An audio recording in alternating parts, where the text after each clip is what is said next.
Haga jingle kai Indian Super League ka North East United kala Sharem adu sat thun reusen na kishispa live kundai tali ki jingle kai bat ka job kang live nyo tali bat ka yakhaj adu South Thulai tali ki jingle kai adin bakala sha pelem haga East Bengal haga jingle kai ka balai ka jongka haga ni ka samoy job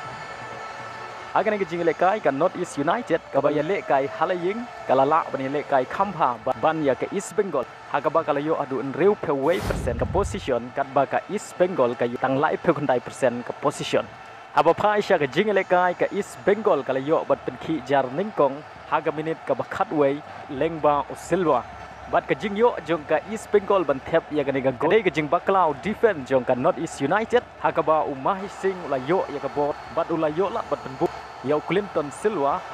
ban yo ban pen khi jar ningkong na benta ka East Bengal haga kela step ka East Bengal ka tam ya ka North East United ta way la ka not bat haga kela mit kata haga minute ka basan theu ar lengba uchara lambos ka East Bengal kala yo ban thep ya ka gol ka ba ar ka jongka bat ya ka bol la penbu da VP Sahir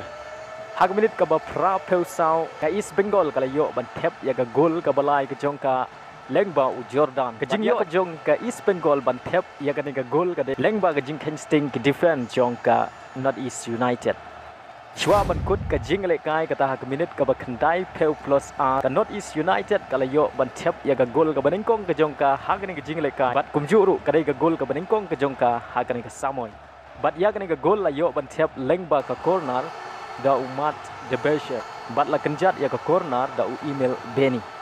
habakut ka ni ka jingle kai ka East Bengal kala la ban pelim ya ka North East United da lai la ka way bat ka ni ka dai ka sin ka baningkong ha ka jingle kai Indian Super League ba kan East Bengal